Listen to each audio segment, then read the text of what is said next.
Everybody, welcome to California Bountiful. I'm your host, Tracy Sellers, and you caught me. I'm doing a little shopping, multitasking today, but I'm feeling extra inspired to get cooking because we recently visited a very cool restaurant in San Francisco that is keeping things fresh by staying true to their traditions.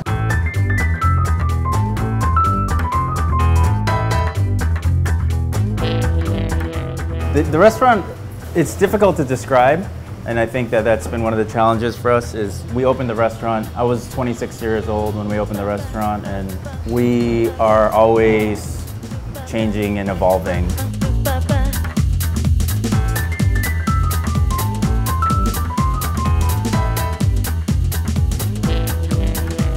I think the important aspects are that it's a family-run business. We're Korean Americans, and I trained under my mother and my grandmother. Like, I tell people who work for me, I want you to cook that as if you were cooking it for your mother. We were lucky enough to have a farmer actually approach us. Yeah. And at the same time, we were looking to invest in like a garden or a small plot of land. Yeah, the very first time, I think she just came into the restaurant. And then we went out and visited her at the place where she was growing stuff. Just had a lot of the same ideas and values, and the neighbors think that she's this like eccentric, they call it the Amish farm. But she's not, she's just like a ninja. She's super in tune with the plants. Oh yeah, and then there's soybeans planted over there, and the okra just got transplanted too. Oh, sweet. But yeah, it's very cool. It's cool to have the relationship, to interact with somebody who is, you know, she's doing her part and she's like totally, wholly dedicated to it, and we're trying to do the same thing, and then they just kind of come together. They're chrysanthemum. Yeah, before we grew it, because if you see below, there's like an edible green. And so they use that in a lot of things, and then now that it's flowering, they can use this part. I think that's the one misconception, is people come out here and they think like, oh, and in a week you'll have this. But all the restaurant folks come out here and get to see it, so I think it just like, you know, when they go back, it's just a different perspective to have, to actually be out here, like sometimes harvesting the stuff they're bringing out, and the cooks have come out and just expressed what it does to their perspective.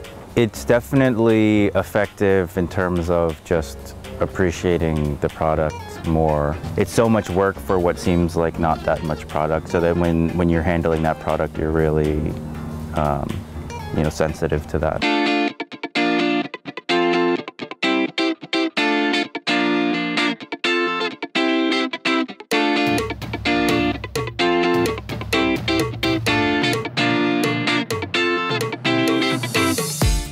Like for myself as a chef, I have said before that it's not important to me whether the food is the same every time you come in to eat at our restaurant. It's more important to me that the food is good every time you come to our restaurant. So that's kind of unusual because from like a business perspective, consistency is this concept that's really pushed, especially on food.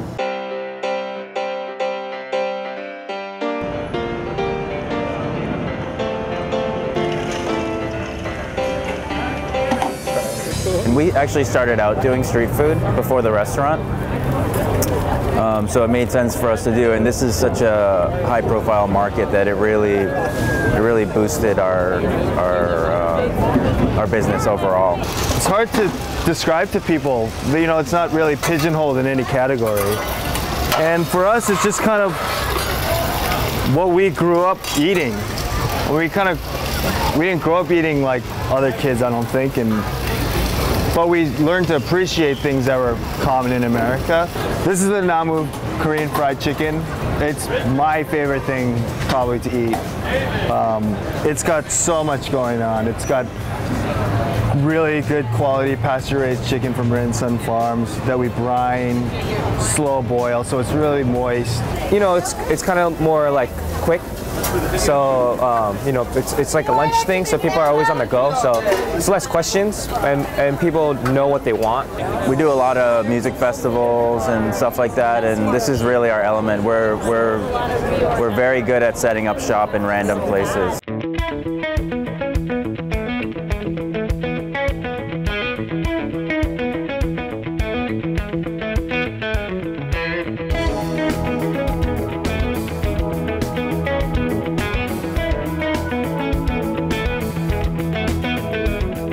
We're lucky being in California because we have such great ingredients, and it's important to process that ingredient in such a way to preserve its kind of natural greatness, you know, from wherever you get it until you're serving it to somebody.